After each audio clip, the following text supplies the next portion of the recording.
Hello, everybody, and welcome back to Nerd Salad Gaming. I am your host, the Kiesel Goober Kid. Oh my god, it finally worked.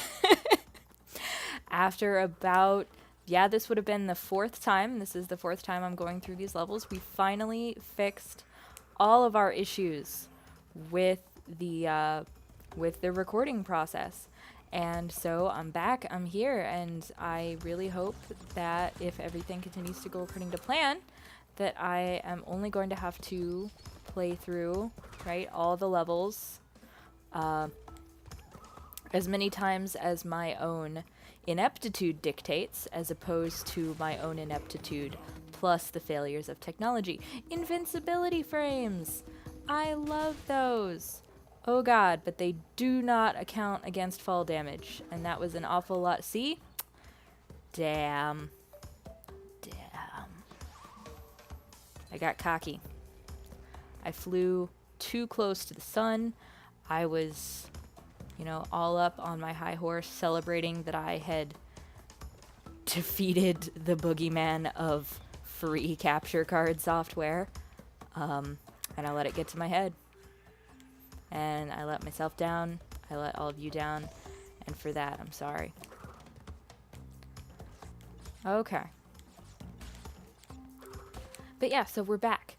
And I think it is perhaps not quite this episode, but shortly after, not this episode, this level, shortly after this level, that there's going to be a pretty distinct spike, pretty distinct raise in how difficult these levels become. Oh my god. Okay. So I guess I should explain a little bit more of why I'm so stressed out by these bonuses, right? Because the whole arbitrary fall forever thing does kind of freak me out, right? But there are more reasons beyond that, for why the bonus rounds in particular stress me out. So the next time we get to a bonus round in our next level, I will definitely talk about that. But first of all, I just wanted to point out that, side note, I do not know where the third one of those is. I have looked. I have scoured, right? I feel like there is perhaps a hidden area that I do not remember. I mean, there must be because I'm missing so many boxes. But anyway, what I just wanted to point it out was that it was really, really cute that the little skunks had skulls on their backs, right? Because they'd kill you. I think that's cute. Oh my god. Oh, that poor Bandicoot bastard. It's not his fault. He didn't do anything to deserve that. He's just being controlled by some bumbling bipedal motherfucker, like, who apparently can't navigate Z levels in a video game with analog sticks. But that's neither here nor there. Ah, yes. Okay. New level template. And this is actually a level template that carries through the entirety of the trilogy. So, I tend to like these levels, right? I like these levels an awful lot. I think they're a whole lot of fun. Once they load. There we go. And we are gonna ride the hog. I've never quite understood the eyebrow waggle, as I refuse to use the word mount, straddle. No, there is no good word, right? The eyebrow waggle makes it so that there is no good word for what this Bandicoot is currently doing, riding this wild hog. Okay. I just wanted that to be made entirely clear, that I have no idea what sort of implications were to be had there. I mean, maybe he just thought that it was really funny that he is... and I I was about to say maybe it's, you know, he thinks it's funny that he's about to traumatize a pig by driving it past, by, you know, riding it past several of its dead relatives, right? But then I paralyzed a bandicoot for life. So really, who am I to talk? Because I just did it again. Alright, I guess I'm having trouble timing that jump. So let's try this again. Ooh, ooh. And first one's over. Second one's under. You don't do anything for that one. See, and I don't know quite when I'm supposed to be jumping there. And I know I am supposed to jump. It's very confusing. But yeah, so you see levels like this in all 3 of the games. Fuck me. And I get, God. The pelvic torque on that Bandicoot is the stuff of nightmares. It's a good thing that I have lives to spare right now, although really shortly I'm going to be really mad at myself for wasting so much.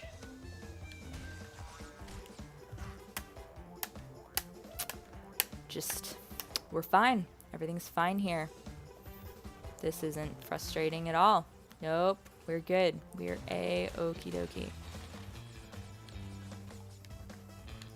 So maybe this is the level where the difficulty spikes. I have had difficulties in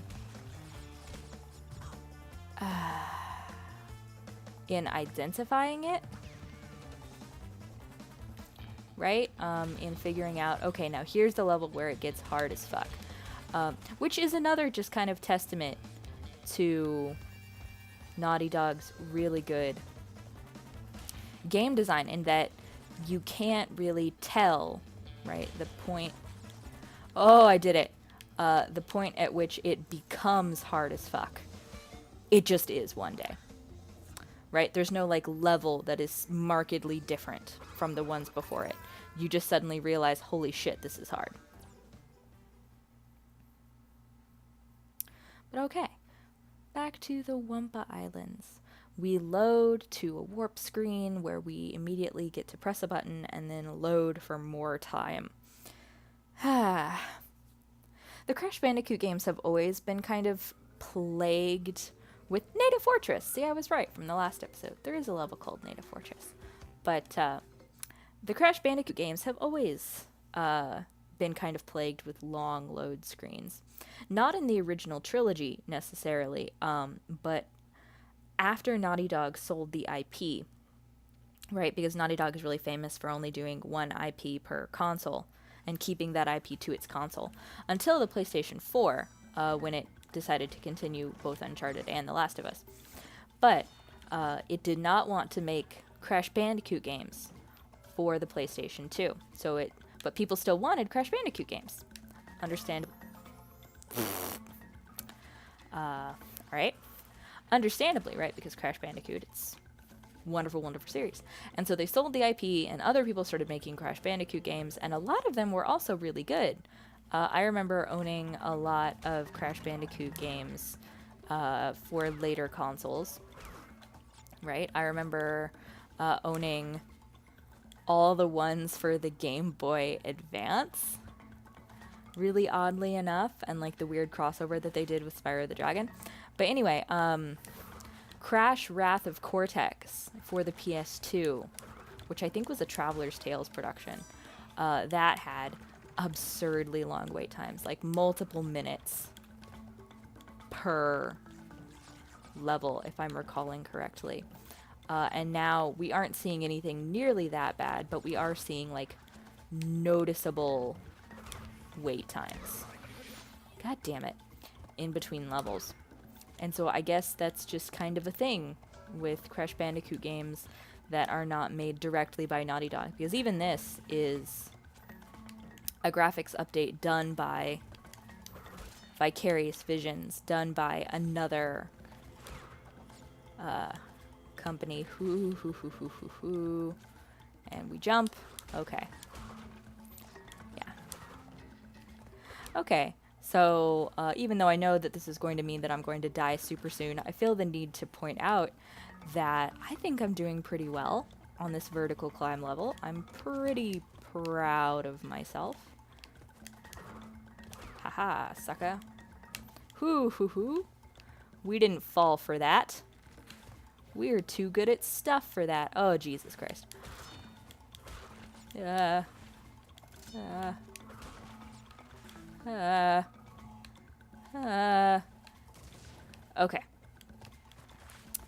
And we're good. Yeah. Oh, good. Okay, bonus level. So now I get to talk to you guys about why bonus levels stress me the fuck out. Okay, so this is another kind of holdover from the original game. And I think this is only the case, right? Only the case, whoo, yay, in the PlayStation 1 version, is that you could only save your game at the end of a bonus round. You could only do the bonus rounds once. You had to find all 3 tokens in boxes. You had to complete the bonus. You couldn't try again if you failed. And if you did those things, you could save. At no other point could you save your game. So, being able to complete the bonus is obviously a thing of some tension. Fuck. Well, there's a checkpoint right there. Especially as we get further and further on and the game becomes more and more difficult, right? A lot of times you won't even be able to find all of the boxes in a level with the tokens. Ooh, shit. Ooh. But you won't even be able to find all of the tokens to get into the bonus round. And so getting into the bonus round at all is a stress-inducing thing. And then once you're there, you got one shot and you can't fuck it up. Because this is how you get to save. And if you fuck it up, then, well, you know, hope you weren't planning on doing anything because you were going to play the game until you find another save spot. Whew, I'm doing pretty darn okay. Yeah, so like later on in the game, you could have been playing for hours without a save. And if, you know, you have to put the game down and do something like sleep, right? Then you will have just lost all of that hard-earned, god damn it, all of that hard-earned progress. So that's why the bonus levels stress me out. Is because they used to be, right? Now, they are what I feel a bonus fucking god damn it. They're what a bonus round should be, right? Very low stakes, nothing on the line, literally a bonus. Yeah. So, one of the ways that they have really, really made the mechanics of this game a little bit more forgiving.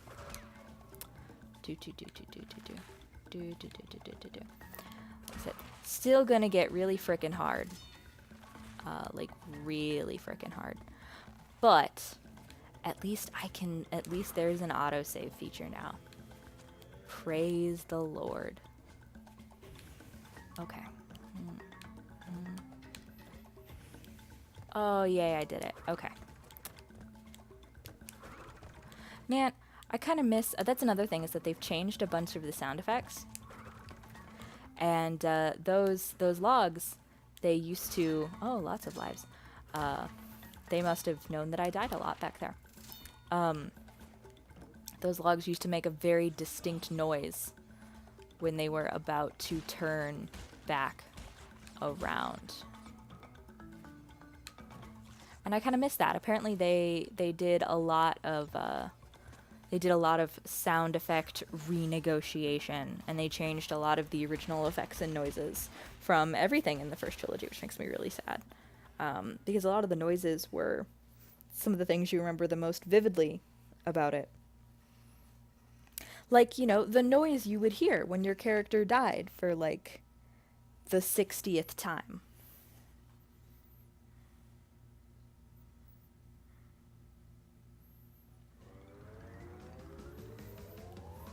All right. Up the creek. I think this is going to be another, I mean, it's definitely going to be another water-based level. Which I just wanted to put forward that I think those levels are probably, I know that, you know, they did a lot of work remastering the entire trilogy, but I gotta say, I feel like these water levels are some of the prettiest goddamn things that you were gonna find in this trilogy. And I like them a lot because of how well they maintain all of the kind of fuck. I can't tell if I got eaten or drowned there. Whatever. How well they maintain a lot of the kind of peculiar beauty that it had in the original game when everything was still really, you know, chunky and low poly and all that sort of stuff.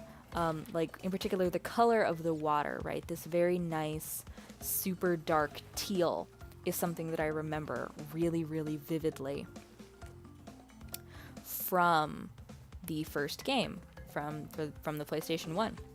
And so just seeing that color be carried over, and now there is this environment with all of this detail, right? Like, I'm just going to stop for a second. Like, look at that water, right? Look at the ferns underneath the water, the grass on the side, the butterflies. There's wind, right? This just beautifully rendered scene. And I just really appreciate that they managed to make something that is really, really beautiful. And that they did it while still paying tribute to kind of the quirky visuals of the original. That makes me so very, very happy. Also, while we're at it, oh fuck, oh god, dead man's float. Anyway, while we're at it, I just wanted to talk about how much I really enjoy these levels in particular, because I think Naughty Dog does a really, really good job of providing in-level variety. Because that's a thing that can be an issue with platformers, right, is lack of variety. Because platformers are designed to be primarily a test of skill and reflexes, right? Like how well you learn about reaction times and how well you've memorized paths and all that sort of thing, right? But what that means is that platformers can get kind of boring if you're just doing the same thing over and over and over again. And what Naughty Dog does here is really pretty great, right? Because they are providing you with a plethora of different kinds of platforms. There's the moving platforms. There's the platform that will eat you if you sit on it too long. There's the platform that will sink if you sit on it too long. Oh, I died. There's the platform that's on a timer. And if you jump on it at the wrong time in its timer sequence, it will eat you, right? So they are doing an excellent job here and all of these platforms are differentiated beautifully, right? Visually speaking. So just another pat on the back to Naughty Dog here for this really, really great, really, really varied set of platforming levels. You know, it doesn't always do it. Oh, I died again. Why can't I wait for that stupid fish? It doesn't always do it Fuck. It doesn't always do it as well. Right? You know, because there are some levels where there's only, you know, so many motifs of platform that one can experience. There we go.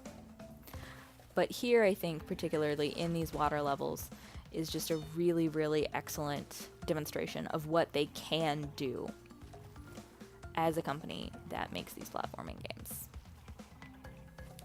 Yay, I didn't die this time. Oh, oh god. Okay, so I said I didn't die this time, and that was what sealed my fate. Right? 'Cause remember all that nice talk that I gave about, you know, memorizing patterns and recognizing that sort of thing? Yeah, all of that went immediately out the window. But we're fine. Okay. Jumpy jump. I'm gonna have to wait for the leaf to come back around, but it's okay. We can just admire all of this. God, absolutely gorgeous visuals. I am just so in love with the way that they've done this game. Okay, bonus round. Let's watch me get really stressed out again. 'Cause who doesn't love that? How the fuck? Oh, sweet baby Jesus on a caraway seed cracker. Oh my god, and it's not even over. Oh, fuck you, fuck you, fuck you, fuck you, fuck you. Nope. No, no, no, I'm done. I'm done. You can ask no more of me as a human. Yep, nope. Let it never be said that I'm a brave woman, but never let it be said that I'm a stupid. Well, no, you can say that I'm a stupid woman as well. All of that, totally valid. Fuck. Oh, and it was right there, too. Okay. So I'm wondering how you have to time that. Right? Okay, I guess that jump just has to happen pretty... Nope, because then there's the piranha. Wonder how the timing on that's supposed to work. Well, we'll figure it out, and then I think I'm going to call this one an episode. Haha! Yeah, because we're sitting at some minutes here, and I think we've made some good progress, done some good work this time. Ooh, and Crash Bandicoot... Oh, okay, only 7. So he was not knocked on his ass by the amount of boxes I missed in that one. And they were all from the bonus, I know. I'm aware. Like I said, not a proud woman, not a brave woman.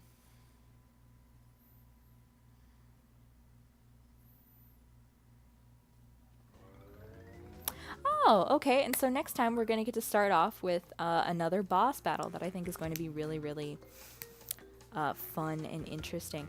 But that's all for this episode. So thank you all for tuning in. If you liked it, or if there's something that you think that I should do that I'm not doing, something that you'd like to see me play or hear me talk about, please comment and let me know, and I'll see you guys all next time. Bye!